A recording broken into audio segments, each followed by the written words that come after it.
بسم الله الرحمن الرحيم. الرحمن علم القرآن خلق الإنسان علمه البيان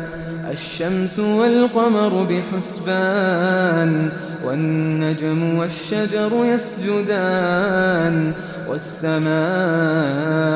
رفعها ووضع الميزان ألا تطغوا في الميزان وأقيموا الوزن بالقسط ولا تخسروا الميزان والأرض وضعها للأنام فيها فاكهة والنخل ذات الأكمام والحب ذو العصف والريحان فبأي آلاء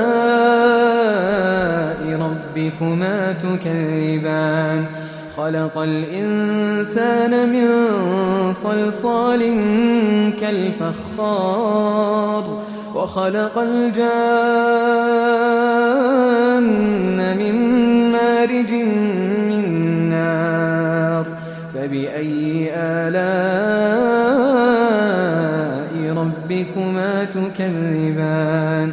رب المشرقين ورب المغربين فبأي آلاء ربكما تكذبان مرج البحرين يلتقيان بينهما برزخ لا يبغيان فبأي آلاء ربكما تكذبان يخرج منهما اللؤلؤ والمرجان فبأي آلاء ربكما تكذبان وله الجوار المنشآت في البحر كالأعلام فبأي آلاء ربكما تكذبان كل من عليها فان ويبقى وجه ربك ذو الجلال والإكرام فبأي آلاء ربكما تكذبان يسأله من في السماوات والأرض كل يوم هو في شأن فبأي آلاء ربكما تكذبان سنفرغ لكم أيها الثقلان فبأي آلاء ربكما تكذبان يا معشر الجن والإنس إن استطعتم أن تنفذوا من أقطار السماوات والأرض فانفذوا لا تنفذون إلا بسلطان فبأي آلاء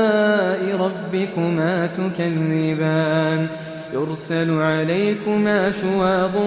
من نار ونحاس فلا تنتصران فبأي آلاء ربكما تكذبان فإذا انشقت السماء فكانت وردة كالدهان فبأي آلاء ربكما تكذبان فيومئذ لا يسأل عن ذنبه إنس ولا جان فبأي آلاء ربكما تكذبان يعرف المجرمون بسيماهم فيؤخذ بالنواصي والأقدام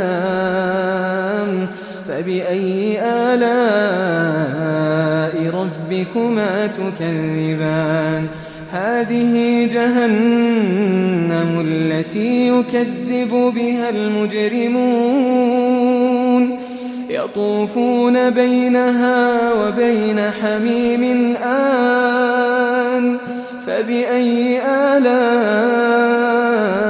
ربكما تكذبان ولمن خاف مقام ربه جنتان فبأي آلاء ربكما تكذبان ذواتا أفنان فبأي آلاء ربكما تكذبان فيهما عينان تجريان فبأي آلاء ربكما تكذبان فيهما من كل فاكهة زوجان فبأي آلاء ربكما تكذبان متكئين على فرش بطائنها من استبرق وجنى الجنتين دان فبأي آلاء ربكما تكذبان فيهن قاصرات الطرف لم يطمثهن إنس قبلهم ولا جان فبأي آلاء ربكما تكذبان كأنهن الياقوت والمرجان فبأي آلاء ربكما تكذبان هل جزاء الإحسان إلا الإحسان فبأي آلاء ربكما تكذبان ومن دونهما جنتان فبأي آلاء ربكما تكذبان مدهامتان فبأي آلاء ربكما تكذبان فيهما عينان نضاختان فبأي آلاء ربكما تكذبان فيهما فاكهة ونخل ورمان فبأي آلاء ربكما تكذبان فيهن خيرات حسان فبأي آلاء ربكما تكذبان حور مقصورات في الخيام فبأي آلاء ربكما تكذبان لم يطمثهن إنس قبلهم ولا جان فبأي آلاء ربكما تكذبان متكئين على رفرف خضر وعبقري حسان فبأي آلاء ربكما تكذبان تبارك اسم ربك ذي الجلال والإكرام